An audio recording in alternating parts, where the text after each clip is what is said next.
welcome to episode 290 of the Daily Fantasy Edge. My name is Adam Levitan. I'm one of the analysts here at DraftKings. I am the father of the most beautiful beast in the world, Jerry, and we are coming off of a very narrow week. What I mean by that is due to an extreme lack of viable cheap plays. I mean, after the Alan Lazard news came out where MVS and Allison were going to play, I literally didn't have a single running back or wide receiver under 5,000 on DraftKings who I thought was in play for cash, which is really tough, right? Like, and I know I've struggled really badly on these kinds of slates before. I'm not sure how to quantify it exactly. But anyways, I say it's a narrow week because when we get into the mid-range, we just lose the floor on a lot of plays. So parsing between Devontae Freeman and Latavius Murray and Kerryon Johnson and Josh Jacobs, parsing between Kenny Golladay and Brandon Cooks and Tyler Boyd and John Brown. Man, it's really thin and really tight. And you can see it, right? Like Tyler Boyd gets 14 targets against the Jaguars and scores 9 DraftKings points. Matthew Stafford throws for 364 yards and 4 touchdowns. Kenny Golladay catches 1 ball on 2 targets. I, personally, for me, much prefer to build stars and scrubs lineups for cash, and I've had a ton more success in those kinds of slates and in those kinds of lineup constructions. Like, for example, in the 1 p.m. only slate, I just said, hey, you know what? I'm just going to jam in the 3 running backs I like most here and figure the rest out. So I went Dalvin Cook, I went Leonard Fournette, I went Saquon Barkley. I had a great slate. Was still able to fit Darren Waller and John Brown just by punting it off and not worrying about it at the other wide receiver spots. But of course, it's super narrow, the decisions in NFL DFS. The outcomes, of course, are wide. Latavius goes for 35 and Freeman for 4.5, gets freaking ejected. John Brown gets just 6 targets, goes for 19 points. So, I would, not my favorite kind of slate, and I kind of knew it. The good news is that while I've been posting bigger than I have before, posting 5Ks and stuff. I haven't been selling them, and actually, once I realized that this slate was kind of gonna kind of get away from the way that I like to build, I was able to reduce a little bit of action. So, not a great week, but could have been much worse. I wanted to address this David Johnson thing quickly. I'm not sure why DFS people are so tilted, right? Like, if we get the David Johnson info that he'll only be used in an emergency, then every single person with a brain, at least in cash, has Chase Edmonds, right? Like, I don't think that really would have created an edge in itself. But where I do think maybe it would have created an edge, at least for me, is in roster construction. No brainer to play Edmonds, Fournette, and then one of Dalvin or Saquon. Gives enough money to get to Waller or Andrews, both of which I liked a lot more than Hunter Henry. Basically, Edmonds would have eliminated the 5K running back decision that I just talked about. But Cliff Kingsbury and the Cardinals have no obligation really to tell us what's going on with DJ. They said he's active. Doesn't mean he's going to play. That happens all the time, albeit with backups. Guys are active and don't play. I thought for sure David Johnson was fine and was going to play his normal role. I think I played David Johnson on one of my 3-max GBP teams. But, it's nothing to be upset about. Cliff even said Friday, if you guys were paying attention closely, and believe me, I was. I just didn't believe him. Cliff said Friday that DJ wouldn't have played if the Cardinals had a game that day. I just literally didn't believe him. It's all in the game. It's not that big a deal. I get that season-long people are tilted more because that's tough because only one person has Chase Edmonds. And only one person has David Johnson. So obviously, if you're the one person that has Chase Edmonds and you benched him, I understand why you're more tilted. I got a listener question from Billy Thomas. He said, with the NFL partnering with DraftKings, what level of responsibility should the NFL have to avoid situations like Chase Edmonds in Week 7? Their tweet about playing Edmonds seemed incredibly tone deaf to the entire situation. Yeah, the tweet was obviously uncalled for. The Cardinals sent a tweet out like, you should have started Chase Edmonds in fantasy or something like that. And yeah, I agree. That was uncalled for and tone deaf, but it's probably some intern or something that was just trying to create something viral, or I don't know what these people are doing, but he wasn't aware, or she wasn't aware of the whole situation. But yeah, I really didn't find it to be that big a deal. To me, it's just another reminder that the most valuable thing in this endeavor, or really any endeavor, in my opinion, is information. If you knew the ball boy on the Cardinals or something and you knew DJ was only playing in an emergency, then it's just a total print fest. I mean, information is worth way more than any edge you're going to gain in any other way. Also wanted to mention quickly all the people in my mentions tilting their faces off about NFL is so random, it's impossible to predict. I quit, and this was obviously a week where scores were very low. Very contrarian lineups won. A lot of what I considered the best plays were not the right plays. And people are like, oh my God, it's so random. This is so stupid. I quit. I presume that these are the same people who 2 weeks ago said, this is so stupid. The chalk just hits all the time. All the best players are 40% owned. I scored 230 points and I didn't cash. Wah. I can't have it both ways. I'd note that you only needed 131 points roughly in cash this week to get there. It's just each week is unique and independent of the other. It's not some grand referendum on the state of DFS each time. A couple quick nuggets about ownership. I mean, the Jared Goff thing to me really sticks out. Jared Goff is coming off a game in week 6 in which he threw for 78 yards, scored 2 DraftKings points in the entire game. One of the most pathetic quarterback performances I've ever seen. The following week, he's the most owned quarterback on the slate by a massive margin. And quarterbacks normally don't get that high in ownership, but he was 18% in the Millie Maker and 23% in the big 3K Millie Maker. I mean, it's crazy. It speaks to where the game is at. Again, far fewer people, even at low stakes, are building off of game logs, and far fewer people, I think, have recency bias as they're building lineups. I mean, for Jared Goff to come off that game and be 18% in the Millie Maker in week 7 is just wild. It can go the other way too. I thought Stephon Diggs was a pretty reasonable tournament play. I did have him on one of my 3-max teams, which I think I'm going to talk about in a bit here. He's coming off of a 46-point explosion in week 6. Yet in week 7, fine spot against the Lions, he's just 5% owned in the Millie Maker, 1% owned in the 3K. So again, I think it just shows a lack of recency bias, a lack of game log watching when people are making their lineups. Of course, recency bias is going to creep in, and each situation is a bit different, but it's not like it used to be in terms of chasing. That's for sure. Let's get to the 4-man, and the 4-man went to Peter this week. I believe this is Peter's first win in roughly 4 years in the 4-man. He said screw it to any semblance of a cash lineup and just put one of his tournament teams in there. Jared Goff, Brandon Cooks, Cooper Kupp, and Robert Woods, and Devontae Freeman, all from the same game. Marlon Mack and Colts correlation. But basically, he had Jared Goff and he had Darren Waller, so he won. If you had any two of the Goff, Waller, Latavius, Dalvin combo in cash, I think you were in pretty good shape. As I alluded to, for me, another second place finish. I think, I ran to the bottom of the range, I think, for Devontae Freeman, Kenny Golladay, Tyler Boyd, Matt Ryan. But, I try not to ever let myself think that way. I'm not really willing to say, hey, it was close, I just caught the bad end, got unlucky. I think it's just for me, even if that's true, I think it's just for me better to say, I made some bad decisions, it's on me, I have to work harder, be better, make sure that I'm seeing things right. Not take the easy way out of saying, oh, these decisions were so close and I just caught the wrong side of all of them. Just trying to avoid entitlement. And I don't, not entitlement the way most people think of it, right? Not like spoiled rich kid with daddy's money entitled to whatever. I mean it differently. I mean, there are plenty of very smart, maybe successful people in gambling who think, hey, I'm smart, I've won before. I just need to show up and go on autopilot and I'll print. I'm entitled to win.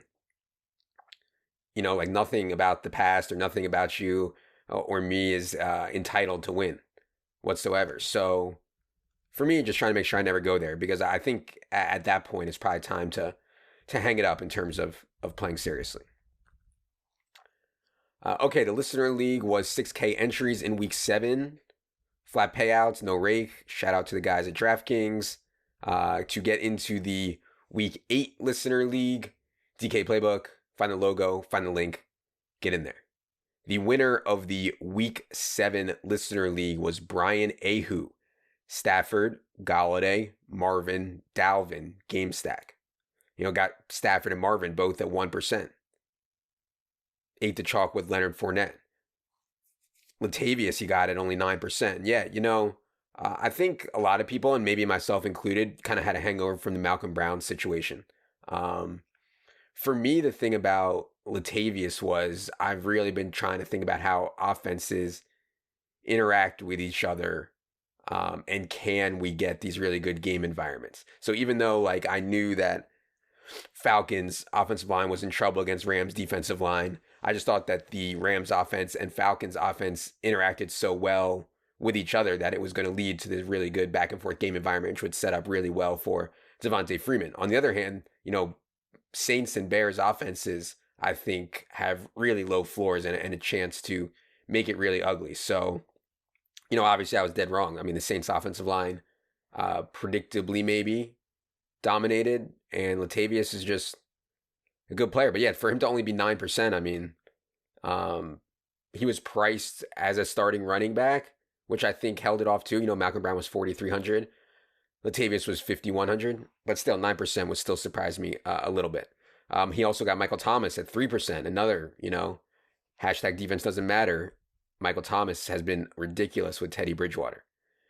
And then Brian Ahu had Colts defense, which turned out to be the chalk in this, 24%. I played Colts D in cash also.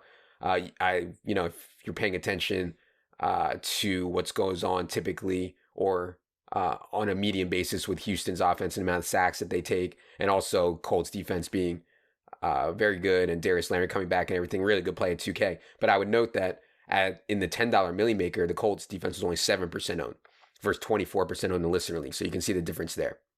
But anyways, yeah, on the Stafford, Golladay, Marvin, Dalvin game stack, I mean, yeah, these are the kind of game stacks that where the target tree is theoretically tight. Didn't see Amendola getting that much work, but theoretically tight for the Lions. 2 underrated pass games. And, really, having Dalvin in there gives you a nice floor. So really nice lineup from Brian Ahu. See you in the 4-man. In second place was BSU Perak. He had the same Stafford, Golladay, Marvin, Dalvin stack. Also had Lenny and Latavius, just like Brian. Had Jags defense at 4%. I thought that was a nice play. I mean, God, Bengals offensive line versus Jaguars defensive line is just such a mismatch. And yeah, we're seeing Andy Dalton crater as we speak. The BSU Perak fell slightly behind Brian because he had Mark Andrews, and Mark Andrews was 32% owned at tight end. I thought it was close between Andrews and Waller and Hooper and Ingram. So I was a little bit surprised that Andrews got up to 32%. In third place was Burger Lips. He had Aaron Rodgers, Marquez Valdez-Scantling stack.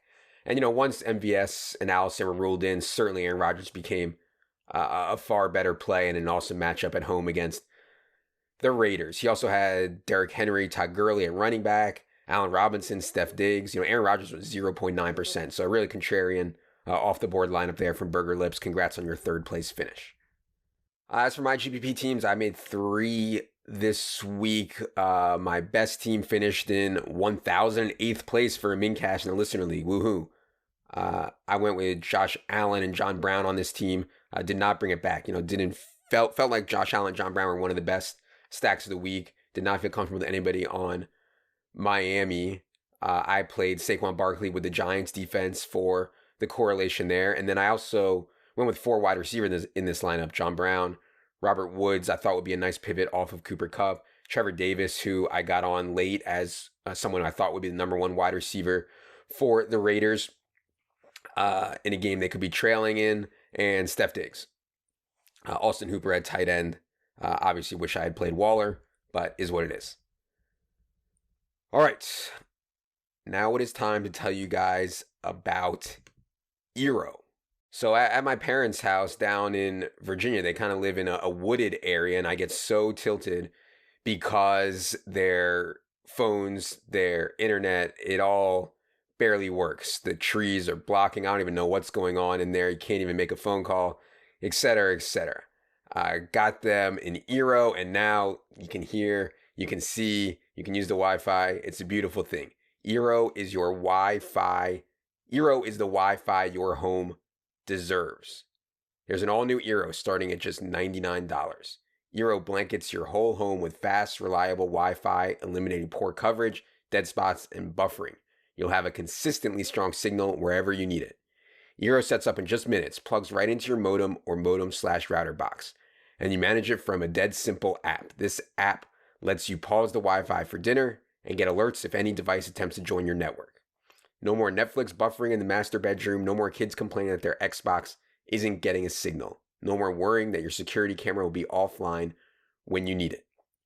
Eero has fixed the situation at my parents' house, and it can fix your situation as well. Go to Eero.com/edge and enter code EDGE at checkout to get free overnight shipping with your order. That's EERO.com/edge, code EDGE at checkout to get your Eero delivered with free overnight shipping. You must use this URL to receive the offer. Eero.com/edge, code EDGE. All right, now it is time for the listener questions. Producer Luke, hit the theme music.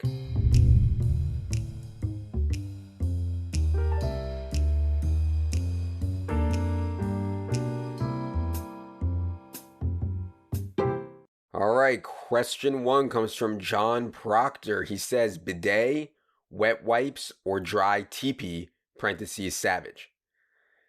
Yeah, this is wild. This is the second bidet question that I've done this season, and I've actually gotten a few more bidet questions that I haven't answered this season. You know, go back a few episodes to hear the initial bidet take. But my first thought on all of this bidet talk is just out of nowhere. I haven't gotten many bidet questions before ever. Just out of nowhere, I'm like, man, all these people are talking about it. How can I get some exposure to the bidet market? You know, let me invest. It's obvious that Americans are coming around on this, and it seems like at some point during our lifetime, you know, maybe sooner, maybe real soon, we'll be like Europe, where bidets will be standard in all bathrooms in this country, and there really aren't very many right now. You know, it's a huge market. Let's say bidets are only in, I don't know, 2% of all American bathrooms, 1%. I mean, think about how many bidets could be sold in the next 10, 20, 30 years. You know, this is where I get all my investing takes, by the way, from solo pod questions. Can't go wrong there. But anyways, as I previously mentioned on the show, I'm very interested in getting a bidet. I'd appreciate some recommendations. My main priority is ease of installation, you know, or ideally it comes with someone who installs it for me. You know, I'm not too worried about the price when I'm dealing with that part of my body. I want the best. You know, money is really no object. But in terms of right now, without a bidet, I obviously prefer wet wipes. But we had an incident here in my house a few years ago. Basically, we were flushing, quote unquote, flushable wet wipes down the toilet. And next thing we knew, our plumbing was all screwed up. You know, I'd flush the toilet and nothing would happen. Just a total disaster. So I get the plumber out here. He goes out to the street. He puts the snake thing down there and pulls out a ton of wipes that had clogged up the plumbing. Allegedly flushable wipes. So, you know, just can't do it. So as of now, Proctor, I hate to admit, but I am currently on team dry TP, but it's far, far, far from optimal. I agree with you. Question 2 comes from Ryan Brody. He says, how much money would it take for you to throw a gender reveal party? Yeah, I mean, those things are pretty embarrassing. God, I think I've told this story before, but my buddy did engagement photos, and this dude is just like, all he does is smoke Marlboro Reds and watch sports, you know, but his girl made him do these engagement photos like on the beach and the wind is blowing through his hair and he's gazing lovingly into her eyes. They're just so funny. And not like funny in a vacuum, but funny in the context of knowing this guy. Like anytime I need a good laugh, I just pull out the pics. And yeah, the gender reveal stuff is the same thing, you know, just like so obvious that you've checked your penis at the door, you know, which is fine. You know, it's all in good fun. It's not that big a deal. I'd probably do it for not a lot, maybe, I don't know, 5 or 10K. Like, you know, it's not like the most embarrassing thing I've ever seen. It's all in good fun. Question 3 comes from David Fields. He says, how much do you value the starring defensive tackle being out if that defensive tackle is dominant in the run game? Examples of Brandon Williams missing time and allowing Nick Chubb to go off somewhat, Akeem Hicks on Sunday, Snacks Harrison, etc., etc. Yeah, I mean, look, there's one thing I know for sure. Defensive line versus offensive line play has a massive impact on how NFL games go, and the amount of good analysis slash thought on it is small. I mean, we have the sport, NFL, which is covered like almost nothing else in the world. Thousands and thousands of smart people analyzing it and reporting on every little thing, evaluating tape, looking at data. So any new frontiers are really hard to find, especially ones with such a big impact on the game. You could find little edges here and there, but I mean, offensive line, defensive line, I think, and the problem is I don't know for sure, but I think it has a huge impact on the game. And it's why Evan and I have been working with Brandon Thorne, who specializes in this stuff. And man, what he's identified, it's crazy how much it's led to outcomes in fantasy slash games. Definitely totally unsustainable and probably a lot of noise in there, but still. Anyway, the thing about it is it's really tough to quantify. We can say, hey, the Rams defensive line versus the Falcons offensive line is a huge mismatch. But how much?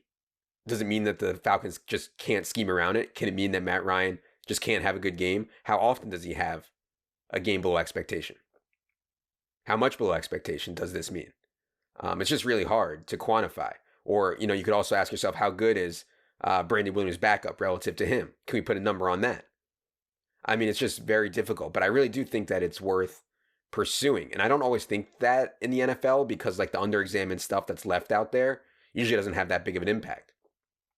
But this I do think is worth pursuing, and yeah, I'm on board with thinking more about trenches and offensive line, defensive line play for sure.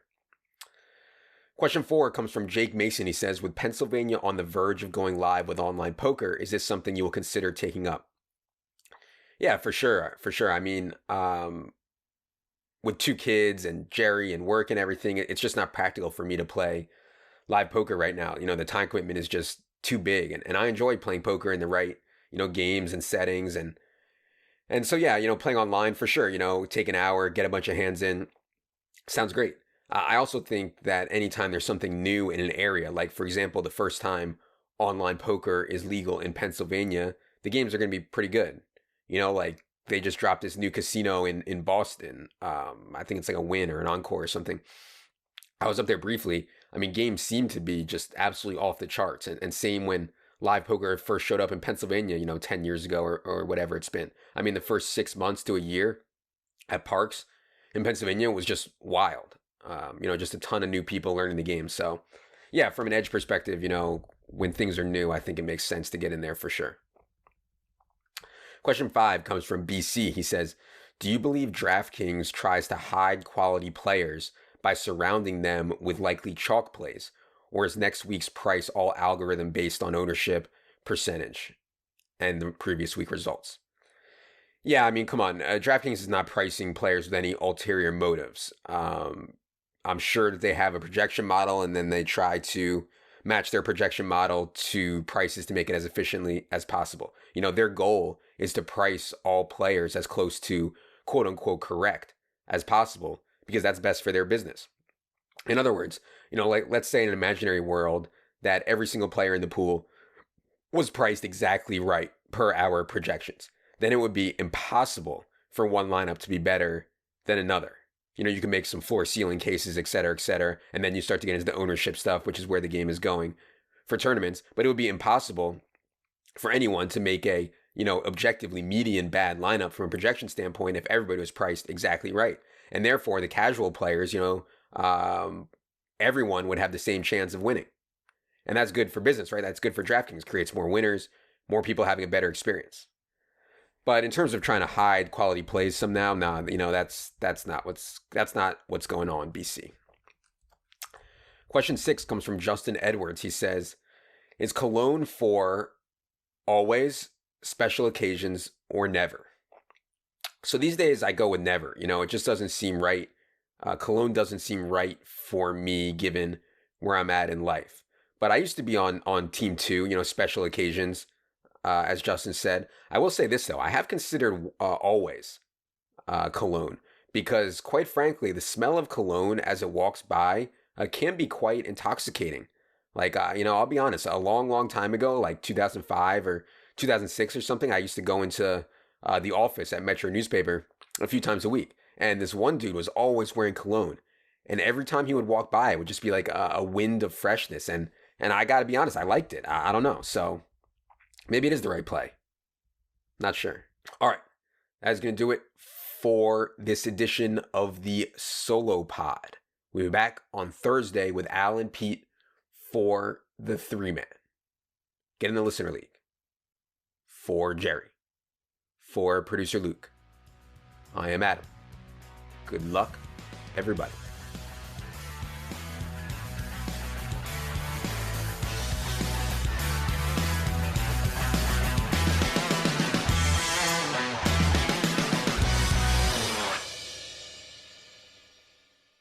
We are promoters at DraftKings and also avid fans. Our usernames are Adam Levitan, Al Smizzle, and CSU Ram 88. We may sometimes play on our personal accounts in the games that we offer advice on. Although we have expressed our personal view on the games and strategies in this podcast, they do not necessarily reflect the views of DraftKings, and we also may deploy different players and strategies than what we recommended in this podcast.